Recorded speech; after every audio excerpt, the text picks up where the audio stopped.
Në intervistën e ditës në Apollon me Qimin, fermeri Gjoni Liko, 63 vjeç nga fshati Krutje e Sipërme, njësia administrative Krutje Bashkia Lushnje, rrëfen eksperiencën e tij mbi 26 vjeçare në bujqësi dhe pemtari. Me punë dhe përkushtim, ai ka ngritur një fermë moderne ku kultivon rreth 2 hektar me darda të varietetit Santa Maria si dhe Truska, prodhime që furnizojnë tregun vendas, por edhe eksportohen. Sipas fermerit Liko, prodhimi grumbullohet nga pikat e grumbullimit në zonë dhe më pas tregtohet në Kosovë dhe në vendet e Bashkimit Evropian. Megjithatë, ai thekson se bujqësia shqiptare vazhdon të përballet me vështirësi të shumta. Një nga shqetësimet kryesore sipas tij mbetet mungesa e fuqisë punëtore, rritja e çmimeve të pesticideve dhe jo cilësore, ku vetë fermeri pesticidet i merr në vendet e Bashkimit Evropian, si dhe abuzimet me çmime në treg. Ai tregon ndërhyrjen e shtetit për ndërtimin e magazinave frigoriferike, të cilat do t'u jepnin fermerëve mundësinë ta ruanin prodhimin dhe ta hidhnin në treg në periudha kur kërkesa është më e lartë dhe çmimet më të favorshme. Fermeri Gjoni Liko tregon se në vitet e kaluara ka përfituar nga skemat e subvencionimit, por sot nuk aplikon më pasi mendon se mbështetja financiare nuk është e mjaftueshme. Sipas tij, shteti duhet të bëjë më shumë për fermerët punëtor, veçanërisht për ata të Myzeqes, një nga zonat më të rëndësishme bujqësore të vendit. Gjatë intervistet ai shpreh mirënjohje për drejtuesin e njësisë administrative Krutje, Ledian Goga, të cilin e cilëson një mbështetës të vazhdueshëm të fermerëve të zonës. Po ashtu ai vlerëson kryetaren e bashkisë Eriselda Sefa për takimet e drejtpërdrejta me fermerët dhe dëgjesën ndaj problematikave të tyre. Ka ana tjetër ai kritikon institucionet e sektorit të bujqësisë, të cilat sipas tij shpesh janë më pranë politikës se sa pranë fermerëve.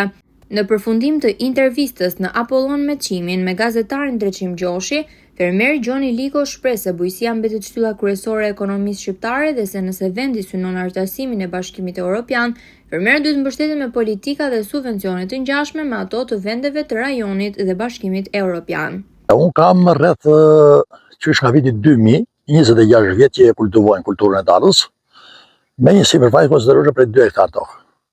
Tregu me i pëlqyer është kryesisht tregu vendas, por edhe nuk e përshtatet për eksportin e mund.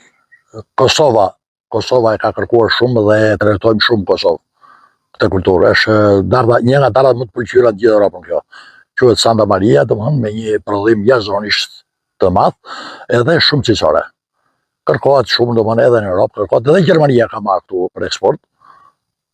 Ka marrë, edhe tregu jonë merr për ditë, i brendshëm.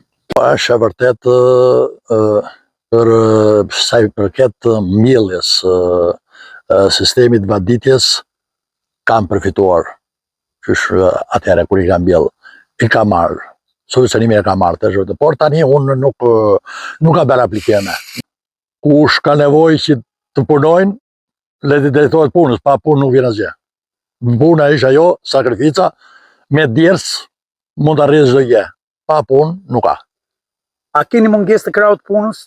Po, ka, është e vërtet. Kemi problemin numër 1.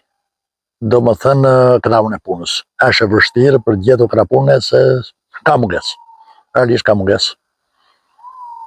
Përveç mungesës së krahut punës, si shikoni prodhimin tuaj bio? A ka pesticide në Shqipëri që realisht prodhimi juaj të jetë bio për tregun evropian, pasi shpesh prodhimet shqiptare pengohen në treget evropiane për arsye të pesticideve?